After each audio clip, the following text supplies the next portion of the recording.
Bismillahirrahmanirrahim. Assalamualaikum warahmatullahi wabarakatuh. Salam sang sejati.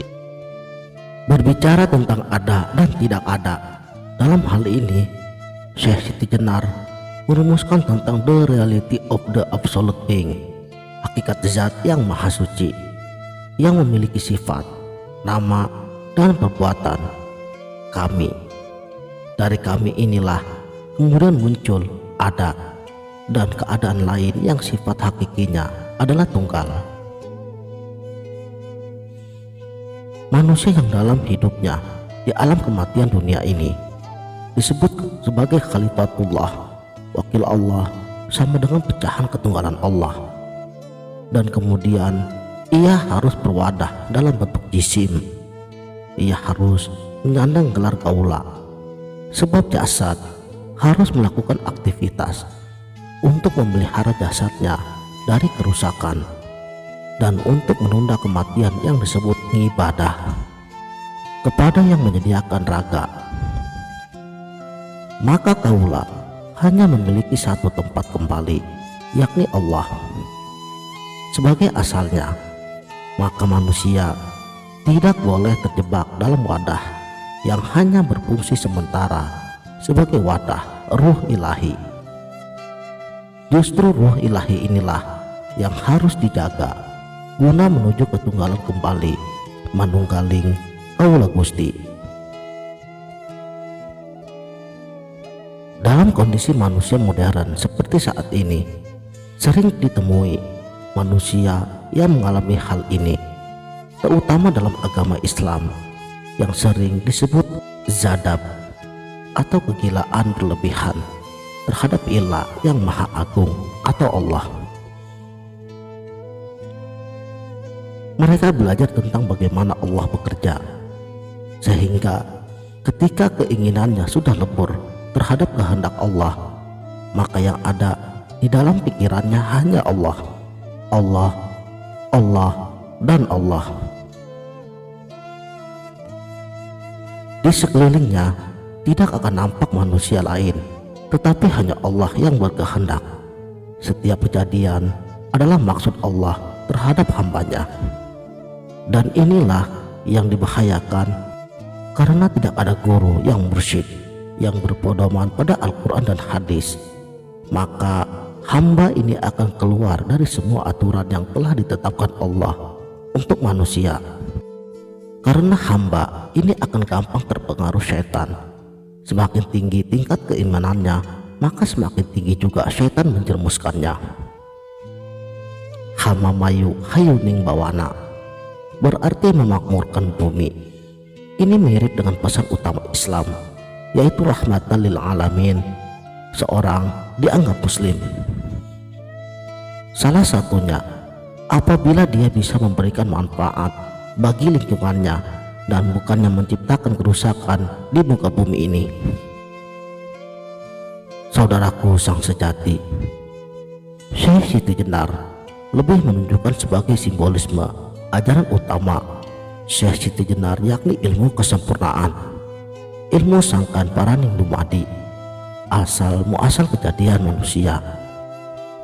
Secara biologis diciptakan dari tanah merah saja yang berfungsi sebagai wadah persemayaman ruh selama di dunia ini, sehingga jasad manusia tidak kekal, akan membusuk kembali ke tanah.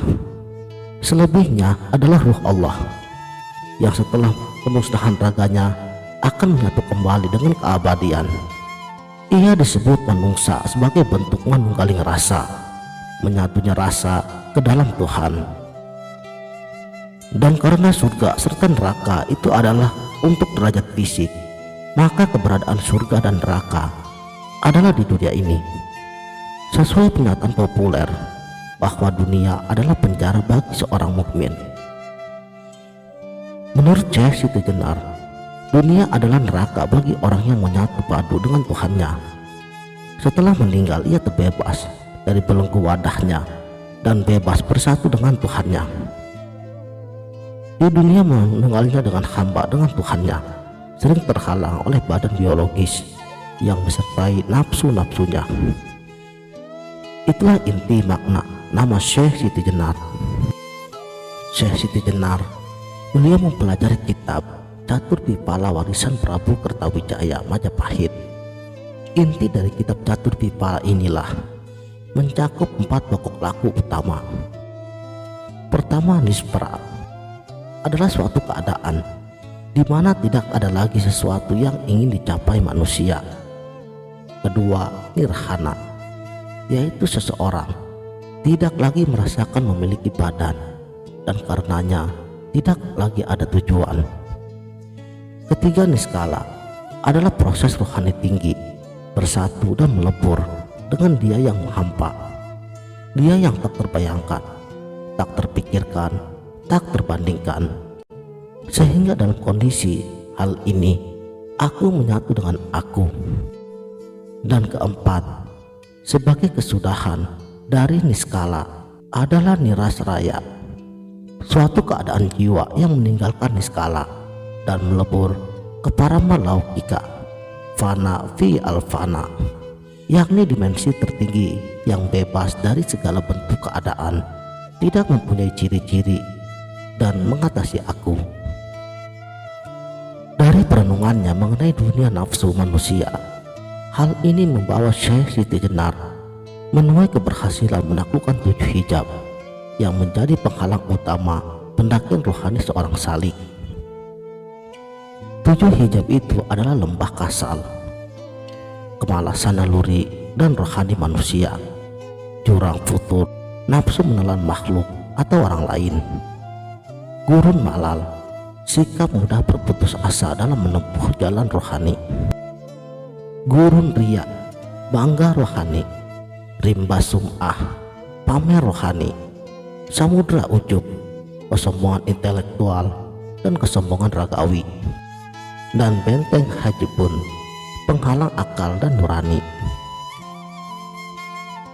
Bahkan setiap kali ia melantunkan zikir di kedalaman lubuk hatinya, dengan sendirinya ia merasakan dengan zikirnya dan menangkap suara zikir yang berbunyi aneh. Subhani alhamdulillahi la ilaha illa ana wa ana al-akbar fa'budni.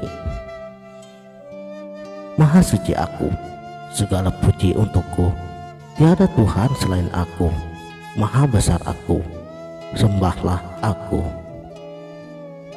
Walaupun telinganya mendengarkan orang di sekitarnya membaca zikir subhanallah, alhamdulillah, la ilaha illallah, Allahu akbar, fa'buduhu, namun suara yang didengar di lubuk hatinya adalah zikir nafsi, sebagai cerminan hasil daripada man arafa nafsahu faqad arafa rabbahu.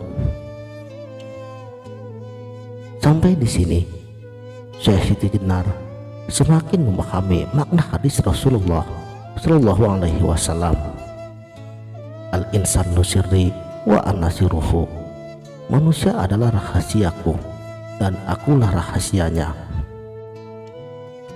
Saudaraku sang sejati, di mana pemahaman ketauhidan harus dilewati melalui 4 tahapan. Pertama, syariat dengan menjalankan hukum-hukum agama seperti sholat, zakat, dan lain-lain. Kedua, tarekat dengan melakukan amalan-amalan seperti wirid, zikir dalam waktu dan hitungan tertentu. Ketiga, hakikat, di mana hakikat dari manusia dan kesejatian hidup akan ditemukan. Dan keempat, makrifat, kecintaan kepada Allah dengan makna seluas-luasnya. Bukan berarti bahwa setelah memasuki tahapan-tahapan tersebut maka tahapan di bawahnya ditiadakan. Pemahaman inilah yang kurang bisa dimengerti oleh para ulama pada masa itu tentang ilmu tasawuf yang disampaikan oleh Syekh Siti Jenar. Ilmu yang baru bisa dipahami setelah melewati ratusan tahun pasca wafatnya beliau. Para ulama mengkhawatirkan adanya kesalahpahaman dalam menerima ajaran yang disampaikan oleh Syekh Siti Jenar kepada masyarakat awam, di mana pada waktu itu ajaran Islam yang harus disampaikan adalah pada tingkatan syariat. Sedangkan ajaran Syekh Siti Jenar sudah memasuki tahapan hakikat dan bahkan makrifat, kecintaan dan pengetahuan yang mendalam kepada Allah. Oleh karenanya, ajaran yang disampaikan oleh Syekh Siti Jenar hanya dapat dibendung dengan kata sesat. Dalam pupuhnya, Syekh Siti Jenar merasa malu apabila harus berdebat masalah agama. Alasannya sederhana, yaitu dalam agama apapun, setiap pemeluk sebenarnya menyembah Zat yang Maha Kuasa. Hanya saja, masing-masing menyembah dengan menyebut nama yang berbeda-beda dan menjalankan ajaran dengan cara yang belum tentu sama. Oleh karena itu, masing-masing pemeluk tidak perlu saling berdebat untuk mendapat pengakuan bahwa agamanya yang paling benar.